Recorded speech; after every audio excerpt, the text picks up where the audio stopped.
Now, to all of y'all who used to be out there dancing to B2K and Pretty Ricky at every little party and school function, I've got to be honest, I never understood the hype. But with that out of the way, let's hear what Joe Budden had to say about the B2K versus Pretty Ricky debate.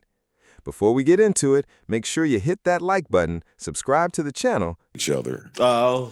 And have hated each other for quite some time. Yes. Now, I'm not saying that they're not friendly and cordial or have relationships musically, with each other, though. but musically, it's a chip. Yeah. Musically, this is a thing. Sure. And as the battle went on, you started to see even how the fans were talking. Like one girl described it as, yo, the fucking B2K music is like for the girls that lived in the suburbs, and the Pretty Ricky music is for the girls that like lived in Nana House and was sneaking niggas in. One girl said B2K music is like when you have a crush on a boy and you're about to ask him out for the first time. And Pretty Ricky music is when you getting finger banged in the back seat. No, seriously, right? It tracks. So then as the night went on, people were saying, yo, B2K should have went against O-Town. Damn. B5. Damn. No, seriously. It was bad. It was bad. Seriously. So now I'm outside on the phone dealing with fucking all types of bullshit, but I got the TV on loud. B2K comes out. They look great. Sure. They do. Shout out to them. The outfits, the black, all that black sequence, whatever the fuck they was wearing, the different versions of it, they looked like a current R&B. They looked great. But Pretty Ricky looked like throwback great. Like Pretty Ricky had the all red on shit, with yeah, the they looked like they could have been the pop and R&B group in the 60s, 70s, 80s, 90s, and probably stopped there. But the outfit spoke. They were loud. I'm paying attention. This is a night about expression. So I'm looking at everything. B2K starts with Girlfriend. Okay. To Ice's point about bangers. To me, that was a bad sign. Like, you got to unload, pause. Girlfriend, round one against Pretty Ricky. They went first, B2K? Well, this is the other mistake, Parks. They flipped the coin. Oh. And B2K won. And Trick Daddy said, all right, y'all won. Who do y'all want to go first? And B2K, being arrogant, said, we going first. Huge mistake. Huge mistake. So they started with Girlfriend on some arrogant shit. B2K right off the bat, the hit. What's the hit? Not Grind With Me. You talking about Pretty Ricky? Pretty Ricky. I mean, Pretty Ricky came right. Grind With Me. Oof. Yep. Neutralize that. 1-0 B2K. Yeah. No, 1-0. I'm sorry. 1-0 Pretty Ricky. Yeah. B2K comes back with that's that upbeat record. Yeah, that shit. Girl, you messed up when you're down and now I was like, I'm on Def Jam at this time when B2K is the hottest thing in the world. Yeah.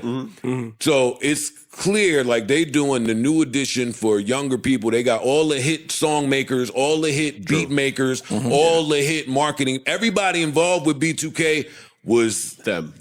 Yeah. Pretty Ricky was always the hottest shit regionally that kind of then took off. So we have that here in Versus yet again, the Big Machine versus What's Bubbling regionally. And they put that shit on, and Pretty Ricky came back Your Body. with Your Body. Night. Damn. 2-0 Pretty Ricky. Yeah. Oof. So now B2K has jokes. It was jokes all night. Yes, It was jokes They were all getting chippy. But it started chippy and it just continued to be chippy. It was jokes. And they was funny. B2K was like, all right, they should be out of song soon. They should be, like, they Joel Santana themselves. They did that because... And boy, was it a mistake. It was. It was a bad... So they said, yeah, these brothers should be running out of joint soon. And then B2K, they kept going. And all of their songs, again, to how it aged, they all sounded like teeny bopper. Well, they were.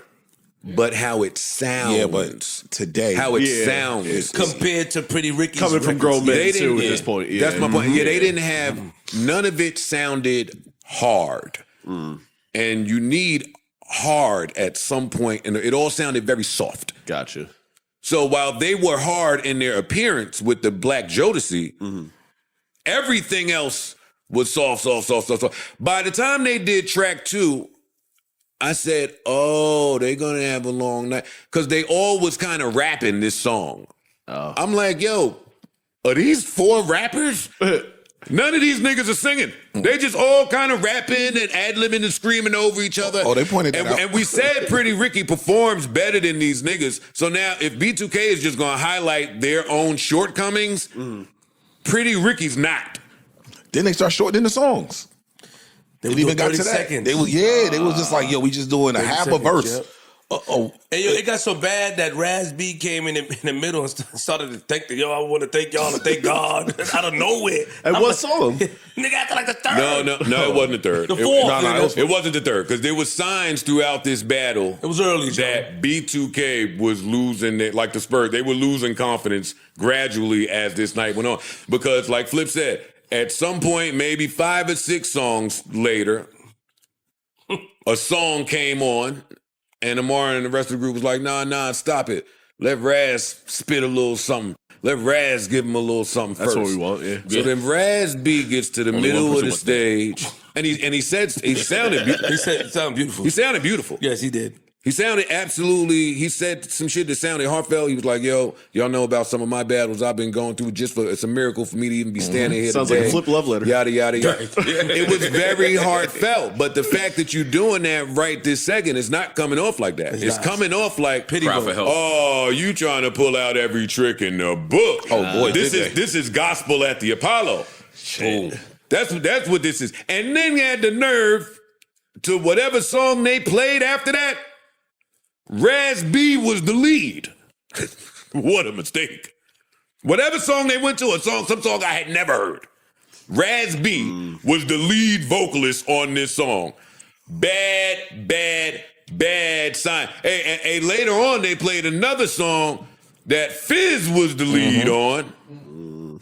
They pointed it out. Bad. I mean, not Fizz, J Book. Somebody not Mario. that shouldn't have been the lead was the lead. I'm like, oh, if we get into that part, remember I said B2K ain't got but so many albums. They only got 2 albums. 2 albums. 2. Yeah. 2 in a And possible. a Christmas. Well, yeah. and then as the night went on and the confidence was dwindling, you started to see, because Pleasure P kept saying, yo, y'all can't even sing.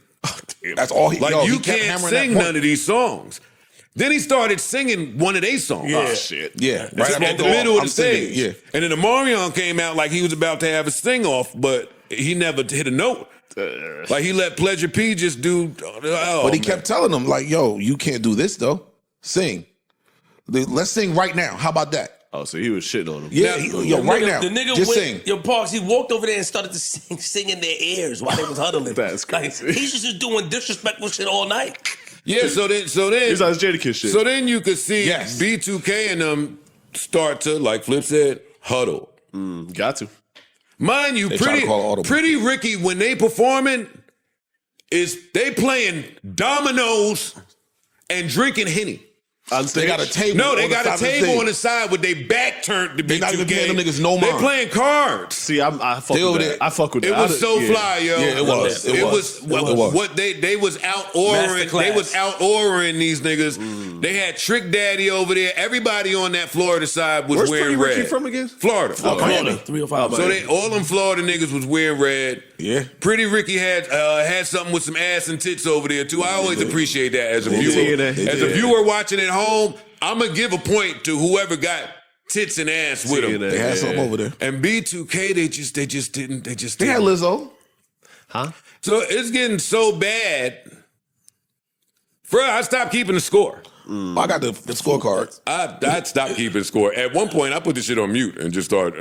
I didn't. It was too bad. It was too much of a murder that I was I had to witnessing. watch. I didn't want to. I love B2K. I wasn't trying to view them in that light. But what was going on was absolutely. At one point, Spectacular goes to the front of the crowd.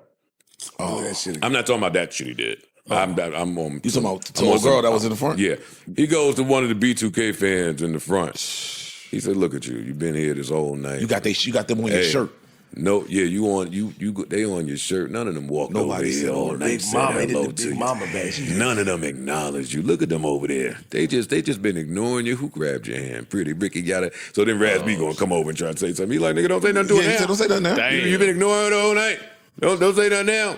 What else happened that was funny? It was too much funny shit. Oh, so now because this is so funny, I just tweet randomly. Yo, just do Icebox, man. This is so bad. Because at one point they came out and said, and I felt bad. I needed to fly there and do Pump It Up. So they came out and was like, all right, y'all. Who seen motherfucking Stomp the Yard? What's the movie? You Got Served. Who seen You Got Served? Y'all know this, right? They don't know that we grew up, yo. This ain't the millennial tour. You in LA and this whole crowd is singing Pretty Ricky B-sides. Oh, shit. So they played a record from You Got Served. Okay. Not okay. Big mistake. They playing some shit from the soundtrack. What Pretty Ricky said when nobody they got ever back on heard. stage. Yo, y'all don't know that song. Y'all don't know that shit. They kept saying that I shit. don't know them songs. It was like yo. the only niggas that knew his song was his kids. Look, them only ones who sang Oh, that. then he brought his kid on stage. Omarion brought his kid on stage. Shout out to Omarion. I Yo, co-sign that. this was bad. Yo, This was bad, This is Dipset Locks. No. Fab Jadakiss. That seems worse. It's worse than all of that. No, it's bad. Bro, This was so you know, 18 to This was a murder up there. No, 18-0 was 18-0, was the official score. You know, Complex keeps the track. Okay. 18-0 was the score. And you know, the record for record, they show the percentages. There was not a Pretty, I'm looking at the whole shit, there was not a Pretty Ricky song that got under 60% of the Right. vote for that round. So it was a mollywop. No, it was real bad. This was the worst It was real bad. washing I've ever seen in the verses. Omarion, I told you I tweeted he should do Icebox. Then he does Icebox. I wanted to say I was joking, nigga. So he started doing his solo records. And Pleasure P is like, hey, buddy, they not here for Omarion solo records. They not here for Pleasure P solo records. This is B2K, Pretty Ricky. I know you have a trouble staying with your group. Actually, probably when this verses is over, you about to lead them niggas again, ain't you? Like, Oh, shit. no, they was cutting a rug Damn. Well, the shit up was there. I'm like, yo, pack B2K up. They can go. This is a clinic in song making, performing, showmanship, everything. group dynamics. This was just an absolute. Even they beat him in banter, like in every All aspect. across the board. He's like, yo, y'all got the all black on, perfect for your funeral. Yeah. Like you just, Damn. Yeah, that's they was on that's their rough. ass, bro. From, They ain't eat from no jump. fruits or nothing, right? Oh, and his Nah. brother? Nah. He has his brother there in the balcony on the side. That's what he needed. Shout out to bro. Yeah. That wouldn't have worked. Nothing would have worked last night. Nothing would have worked, bro. Damn, son. They'd have had to call R. Kelly out there. Son. Nigga, I'm wouldn't bought It was the best. bad, yo. I'm about to buy the best of Pretty Ricky so fast. You think I ain't buying the best of Pretty Ricky? That show they put on last night. Go ahead. Then they but tried to hit him with a low blow. Yo, Whist, look him at Whist. I ain't like that. we don't care. I ain't like that. It was too late by that point. It was too late. It was This too late. battle was over. But I ain't like that. Like now you mad, so you just gotta try to get a hit off. Yo, if I'm performing my song and a nigga start playing dominoes with his back to me, I might hit him. yo, That was so smooth It was- how they it was was just super playing them disrespectful. niggas. it was like, wait, what? We over here playing tongue. What'd you say? Oh, it's our go. All right, hold on. Take Yo, another shot real quick. After one of them Fizz records, Pleasure P and them came on stage, they was like, I ain't gonna hold you. They don't even do that one on tour. Yeah. They never heard They that. kicked they We ass. toured with them. They don't do that one, y'all. They don't know that song. They just added that to the mix. No, the band was When Joe Budden said, the moment B2K got on stage talking about we make grown music too, just listen to the lyrics, I knew it was over, I honestly never looked at it from that perspective before. Back then, if you grew up during that era, B2K and Pretty Ricky just felt like two successful R&B groups.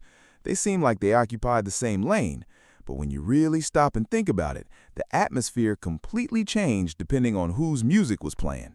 Whenever a Pretty Ricky record came on, people knew exactly what kind of vibe it was. Folks were getting wild, the energy shifted, and the dance floor turned into something completely different. You know what I'm talking about. The girls were doing splits, showing off, and everybody understood the type of mood those songs created. But when B2K came on, the feeling was much more innocent. I don't want to compare them directly to B5, but it had that same young crush energy.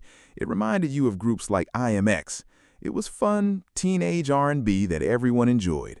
And of course, plenty of girls had a crush on Omarion. Now, if we're talking about Omarion's solo career, that's a different conversation. I'd argue his solo music felt much more mature than what B2K was making as a group. It was almost like he grew into a different artist after going solo. Pretty Ricky, on the other hand, never changed their identity. From day one, they leaned into grown-up, sensual music, and that's exactly what their audience expected every single time they dropped a record. Because of that, hearing those songs in 2026 brings back two completely different kinds of memories.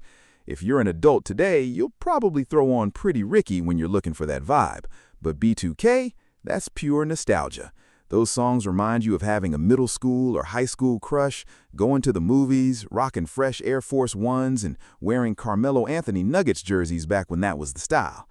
Pretty Ricky's music, though, probably takes some people back to completely different memories. First relationships, first intimate experiences, hanging out in someone's basement, or sitting in the back seat of a car. It's a totally different kind of nostalgia. Another thing that stood out to me was B2K trying to introduce a brand new single while they were already losing the VERZUZ. I've never liked when veteran groups pick the wrong moment to promote new music, and this felt like one of those situations. Instead of helping them, it just made it feel even more obvious that things weren't going their way. I honestly don't have much more to add because, from my perspective, this battle wasn't even close. It was a blowout. But that's something we've seen happen with VERZUZ over and over again. Every time people assume one side is going to dominate because they had more mainstream popularity or bigger star power, the underdog somehow ends up stealing the show. I think a lot of y'all probably thought this was going to feel like the old Scream Tour days with B2K, Bow Wow, and the rest of that era. Instead, Pretty Ricky completely changed the energy. They brought their own style, their own atmosphere, and made the night feel like it belonged to them. And before I wrap this up, shout out to Spectacular. I've followed what he's been doing outside of music for quite a while. If you haven't already, look into his business ventures and investments. He's done an impressive job building wealth and staying successful long after the group's biggest musical moments. It's always cool to see somebody handle business the right way while still being able to jump back on stage and perform when the opportunity comes. Let me know what you thought about this VERZUZ matchup in the comments.